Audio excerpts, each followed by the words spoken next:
I'm surprised there's 9%. You want to? I don't know who's doing the 9%, but it's down 91, and we're going to start very soon on land, and I'm sure you're thrilled to hear that. So on Ukraine, Steve Witkoff and Jared Kushner were there last night with Vladimir Putin. Can you give us an update about those talks? It sounds from what the Kremlin is saying that they're not going to compromise. Can you tell us what you've... I don't know what the Kremlin's doing. I can tell you that they had a reasonably good meeting with President Putin. We're going to find out. It's a war that should have never been started. It's a war, if I were president, we had a rigged election. If I were president, that war would have never happened. It's a terrible thing. But I thought they had a very good meeting yesterday with President Putin. We'll see what happens. It's, you know, when I was in this office and I talked about no cards, I said, you have no cards.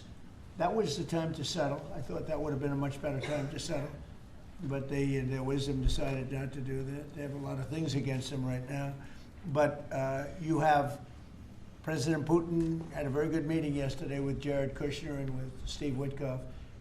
What comes out of that meeting, I can't tell you, because it does take two to tango. You know, Ukraine, I think we have something pretty well worked out with them. They're very satisfied, considering. But the sad part is, if I were president, no war would have ever happened. They would have had 100% of their territory. Nothing would have happened. It's a very sad situation. So think of this. Last month, 27,000 soldiers. 27. That's like you take a stadium, a football stadium, not an arena, and you cut it in half. 27,000 people died. Young, mostly young soldiers, died last month, in 1 month. And that's the only reason I'm involved. You know, we're not spending any money in the war. We're selling to NATO.